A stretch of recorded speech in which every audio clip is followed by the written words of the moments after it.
ഇനി നമുക്ക് school lunch ബോക്സിലൊക്കെ പെട്ടെന്ന് കൊടുത്തുവിടാൻ പറ്റിയ ഒരു സിമ്പിൾ റെസിപ്പിയാണ് പൊട്ടറ്റോ റൈസ്. ഇതെങ്ങനെയാണ് ഉണ്ടാക്കുന്നതെന്ന് നോക്കാം. അതിനായിട്ട് ഒരു പാനിലോട്ട് ഓയിൽ ചേർത്തതിന് ശേഷം കുഞ്ഞ് പീസായിട്ട് കട്ട് ചെയ്ത് വെച്ചിരിക്കുന്ന 2 പൊട്ടറ്റോ ഇതിലോട്ട് ചേർക്കാം. ഞാൻ 2 മീഡിയം സൈസാണ് എടുത്തിരിക്കുന്നത്. ഇതിലോട്ട് മഞ്ഞൾപ്പൊടി ചേർത്ത് കൊടുക്കാം. 1/4 ടീസ്പൂൺ മഞ്ഞൾപ്പൊടി ചേർക്കാം. അതിൻ്റെ പച്ചമണം മാറുന്നത് വരെ വഴറ്റി കൊടുക്കുക.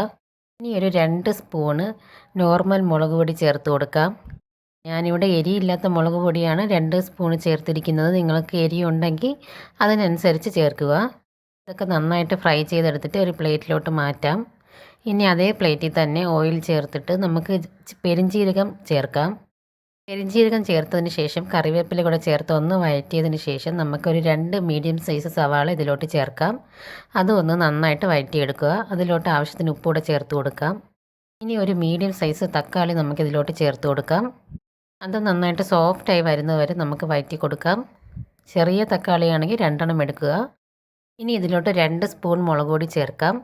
ഇനി അതിലോട്ട് ഒരു അല്പം കായം കൂടെ ചേർത്ത് കൊടുക്കാം. എന്നിട്ട് അത് നന്നായിട്ട് വഴറ്റിയെടുത്തതിന് ശേഷം ഒരു മുട്ട പൊട്ടിച്ചൊഴിച്ച് കൊടുക്കാം. ആ മുട്ടയിലോട്ട് ആവശ്യത്തിന് പെപ്പർ കൂടെ ചേർത്തിട്ട് നന്നായിട്ട് മിക്സ് ചെയ്തെടുക്കുക. നിങ്ങൾ ചില്ലി പൗഡർ ചേർക്കുമ്പോൾ എരി നോക്കിയിട്ട് വേണം ചേർക്കാൻ. എൻ്റേത് ഒട്ടും എരിയില്ലാത്തതുകൊണ്ടാണ് ഞാൻ ഇത്രയും മുളക് പൊടി ചേർത്തിരിക്കുന്നത്. ഇനി ഇതിലോട്ട് നമുക്ക് ഫ്രൈ ചെയ്ത് വെച്ചിരിക്കുന്ന പൊട്ടറ്റോ ചേർത്ത് കൊടുക്കാം. അത് നന്നായിട്ടൊന്ന് മിക്സ് ചെയ്തതിന് ശേഷം നമുക്ക് വേവിച്ച് വെച്ചിരിക്കുന്ന ബസുമതി റൈസ് കൂടെ ചേർത്ത് നന്നായിട്ട് മിക്സ് ചെയ്തെടുക്കാം. നമ്മുടെ പൊട്ടറ്റോ റൈസ് ഇവിടെ സിമ്പിളായിട്ട് റെഡി ആയിട്ടുണ്ട്. രാവിലെ സ്കൂളിലൊക്കെ പോകുന്ന തിരക്കിൽ നമുക്ക് പെട്ടെന്ന് ഉണ്ടാക്കി കൊടുക്കാൻ പറ്റുന്ന ഒരു റെസിപ്പിയാണ്. കുട്ടികൾക്കൊക്കെ ഇഷ്ടപ്പെടും. അടുത്തൊരു വീഡിയോ ആയിട്ട് വീണ്ടും വരുന്നതായിരിക്കും. താങ്ക്